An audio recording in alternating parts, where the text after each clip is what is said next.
नमस्कार, मैं एडवोकेट विकास यादव एक बार फिर से स्वागत करता हूं आप सबका एक नई वीडियो में।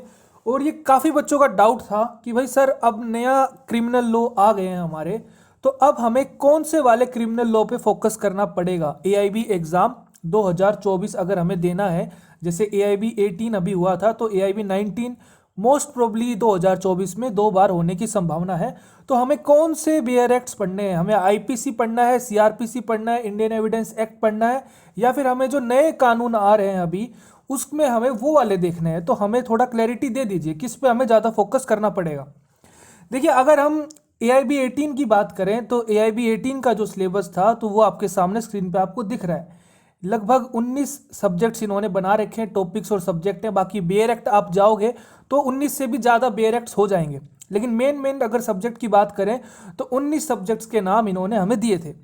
तो जो सीरियल नंबर 2 है आपका इंडियन पिनल कोड आईपीसी, और serial number 3 CrPC criminal procedure code, serial number 5 evidence act Indian evidence act, ये आपके अगर आप टोटल करोगे तो 8 + 10 + 8 26 क्वेश्चंस हैं। यानी अगर आप मान के चलो तो 100 क्वेश्चंस में से 26 क्वेश्चन ऐसे हैं जो अभी चेंज हो सकता है उनका सिनेरियो या सिलेबस, या फिर हमें नए बेयर एक्ट खरीदने पड़ सकते हैं। वो हम इस वीडियो में डिस्कस करेंगे कि कौन सी पब्लिकेशन का खरीदें, और क्या हमें दोनों पढ़ने चाहिए या फिर हम केवल पुराने पढ़े या नए पढ़ें, दोनों पढ़ के काम चलेगा या एक पढ़ के काम चलेगा, वही हम अच्छे से एनालाइज करेंगे। देखिए, आप देखोगे तो 100 नंबर में से 26 नंबर काफ़ी इंपॉर्टेंट आपका रेशियो हो जाता है। यानी मान के चलिए 1/4 पेपर आपका चेंज होने के चांसेस है सिनारियो उसका। तो वही हम अभी देखते हैं। रिस्पेक्टेड प्रेसिडेंट ने 25 दिसंबर को, आपको पता है कि जो ये बिल्स थे इनके रिगार्डिंग अपनी सहमति दे दी थी, एसेंट दे दिया था। लोकसभा में ये 12 तारीख को आया था, 12 दिसंबर को लोकसभा ने 20 दिसंबर को पास किया था, 21 दिसंबर को राज्यसभा ने पास किया था, और उसके बाद 25 दिसंबर को फाइनली हमारे रिस्पेक्टेड प्रेसिडेंट ने अपनी सहमति दे दी। अब ये कानून बन चुके हैं, एक्ट बन चुके हैं। इंडियन पिनल कोड 1860 अब नहीं रहा, अब वो बन गया है भारतीय न्याय सेकंड संहिता 2023। इसका जो पूरा नाम है वो ये है, ठीक है।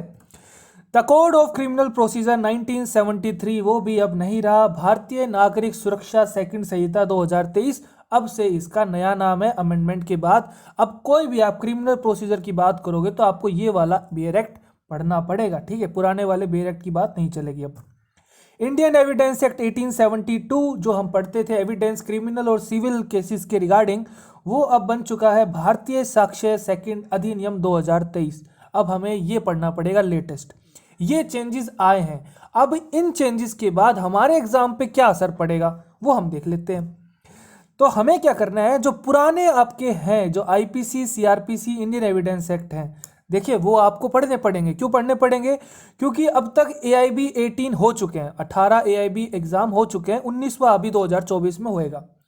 तो आपको अभी कोई अंदाजा नहीं है कि भाई न्यूज़ से क्वेश्चन किस तरह के आने वाले हैं। जो भारतीय आपका न्याय संहिता है, भारतीय नागरिक सुरक्षा संहिता है, या भारतीय साक्ष्य अधिनियम है, तो आपको कोई आइडिया नहीं है कि भाई कौन से सेक्शन से क्वेश्चन आएगा, किस प्रकार से क्वेश्चन फ्रेम करेंगे, वो कौन से इंपॉर्टेंट सेक्शन है, तो आपको कोई आइडिया नहीं है। उस आइडिया को आपको गेस करने के लिए पुराने वाले आपको पढ़ने ही पड़ेंगे। जो पुराने प्रीवियस ईयर क्वेश्चंस हैं IPC, CrPC, Indian evidence act के, डेफिनेटली मैं 100% कह सकता हूं आपको पढ़ने ही पढ़ने पड़ेंगे। क्योंकि बिना उनको पढ़े आप जो नए वाला जो बेयर एक्ट आ रहे हैं वो आप नहीं देख पाओगे कि उसमें से इंपॉर्टेंट चीज कौन सी है, किस प्रकार से क्वेश्चन फ्रेम किया जा रहा है, कौन सा सेक्शन इंपॉर्टेंट है, कैसे क्वेश्चन पूछा जा रहा है, कौन सी इलस्ट्रेशन इंपॉर्टेंट है, कौन से सेक्शन की इलस्ट्रेशन बार बार रिपीट हो रही है। क्योंकि भले ही नए बेयर एक्ट बना दे गए हैं, लेकिन उनके सेक्शंस की सीक्वेंस है वो थोड़ी ऊपर नीचे हो गई है, और कुछ थोड़े सेक्शंस ऐड कर दिए गए हैं, कुछ सेक्शन डिलीट कर दिए गए हैं। लेकिन मोटा मोटा देखें हम तो चीज़ें थोड़ी थोड़ी सिमिलर ही हैं पुराने वाले से, ठीक है। लेकिन हमें नया वाला भी देखना पड़ेगा। क्यों देखना पड़ेगा? क्योंकि आपका 2024 में एआईबी एग्जाम अगर हम देखें 2 साइकिल में होगा। जैसे कल मैंने वीडियो में बताया था, अगर मई जून में होता है तो तब भी आपके पास 5-6 महीने हैं, और 5-6 महीने काफ़ी होते हैं किसी बेयर एक्ट को किसी एग्जाम में पूछने के लिए, बच्चों को टाइम देने के लिए कि वो अपनी प्रिपरेशन कर सकें उसके अकॉर्डिंग। मेरे को ऐसा लगता है। अगर मान लो फिर भी ये 2024 की फर्स्ट साइकिल में ऐसा नहीं करते हैं, तो डेफिनेटली आपकी जो 2024 की सेकंड साइकिल है उसमें तो करेंगे ही करेंगे। तो आपको भैया दोनों पढ़ने पड़ेंगे, क्योंकि आप ये पूरा ओल्ड पढ़ोगे तभी आप न्यू के क्वेश्चन समझ पाओगे। अब जैसे एग्जाम्पल ले लें हम, ओल्ड में अगर हम देखें आईपीसी में, इंडियन पिनल कोड में आपका सेक्शन 302 पनिशमेंट फॉर मर्डर था, सबको पता है, बच्चे बच्चे को पता है। लेकिन अब जो नया बेयर एक्ट आया है, भारतीय न्याय संहिता, जो आईपीसी को रिपील कर दिया गया है, अब इसमें ये नहीं है। अब आपका पनिशमेंट फॉर मर्डर 103 बन गया है। तो पूरी सीक्वेंस चेंज हो गई है, कुछ चीजें ऐड कर दी गई हैं, कुछ चीजें डिलीट कर दी गई हैं, सेडिशन को हटा दिया गया है, ठीक है। तो वो आपको सेक्शन जो आप है ओल्ड वाले जो इंपॉर्टेंट सेक्शन है, वो आपको नए वाले बेयर एक्ट में टिक करने पड़ेंगे, ठीक है, ताकि एग्जाम में क्वेश्चन पुराने वाले से तो आएगा नहीं कि भाई पनिशमेंट फॉर मर्डर कौन से सेक्शन में है, तो वहां पे आप 302 तो कर नहीं सकते हो। डेफिनेटली एग्जामिनर 302 ऑप्शन में देगा। और कई बच्चे दिमाग में देखो फीड हो चुका है, 3-4 साल से 5 साल से आप एलएलबी कर रहे हो, दिमाग में फीड हो चुका है 302 मर्डर, तो वो ऑप्शन देगा और आप टिक कर दोगे गलती से। लेकिन वो वहां पे ये भी देगा कि न्यू क्रिमिनल लॉ के अकॉर्डिंग कौन सा पनिशमेंट फॉर मर्डर के अंडर सेक्शन है, तो आपको पता होना चाहिए वो 103 है। तो यानी आपको दोनों चीजें पढ़नी पड़ेंगी, पैरेलली पढ़नी पड़ेंगी, कंपैरिजन करके पढ़नी पड़ेंगी, तभी आपको चीजें अच्छे से समझ में आएंगी कि क्या सोच के गवर्नमेंट ने जो पुराना लॉ था उसको रिपील किया है और जो नया बनाया है उसमें क्या अमेंडमेंट्स करें, क्या डिलीट किया है, वो सब आपको कंपैरिजन बेस्ड स्टडी करनी पड़ेगी, ठीक है।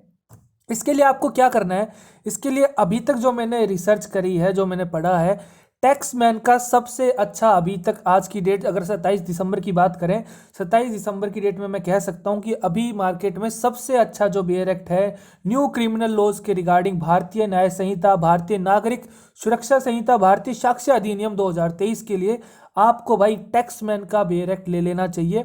कॉस्टली नहीं है, लगभग 1000 रुपये के आसपास इसकी कॉस्ट पड़ेगी। लेकिन जो इन्होंने कंपैरिजन करके बताया है, टेबुलर फॉर्म में बहुत अच्छे से कंपैरिजन किया है ओल्ड और न्यू बेयर एक्ट को अच्छे से, क्या चीज़ें हैं जो भाई इनको भी एनालाइज करवाई गई है इनके थ्रू कि ये चीज़ें और हो सकती थी तो शायद और बेहतर हो सकता था। तो काफ़ी आपको वास्ट एक्सपीरियंस मिलेगा इस बेयर एक्ट के थ्रू। कोई पेड प्रमोशन नहीं है, मैं अपना खुद पर्सनल एक्सपीरियंस बता रहा हूँ यहाँ पे। अगर आपको और कोई बेयर एक्ट अच्छा लगता है किसी पब्लिकेशन का, तो आप वो भी परचेज कर सकते हो। लेकिन आपको परचेज तो करना ही पड़ेगा 100%, चाहे आपको एआईबी एग्जाम देना है नहीं देना, आपको प्रैक्टिस करोगे तो चाहिएगा, जुडिशरी करोगे तो चाहिएगा, यूजीसी नेट करोगे तो चाहिएगा, कुछ भी आप करोगे, क्लैट पीजी करोगे तो चाहिएगा। क्लैट पीजी तो जाके अब अगली साल दिसंबर में होगा, तो उनमें तो आना ही आना है न्यू क्रिमिनल लॉ। कुछ भी आप एग्जाम दोगे लॉ से रिलेटेड, यूपीएससी का भी एग्जाम दोगे आप, तो उसमें भी आपको नए बेयर एक्ट चाहिए ही चाहिए। तो मैं आपको सजेशन दे रहा हूं कि आप टैक्समैन का ले सकते हो, ये सही रहेगा आपके लिए। अगर अभी भी कोई आपको डाउट है तो कमेंट में आप पूछ सकते हो, या पर्सनली मेरे को व्हाट्सएप पे आप पूछ सकते हो। वीडियो अच्छा लगा तो वीडियो को लाइक करिए, खुश रहिए, मुस्कुराते रहिए, देश का ख्याल रखिए। जय हिंद।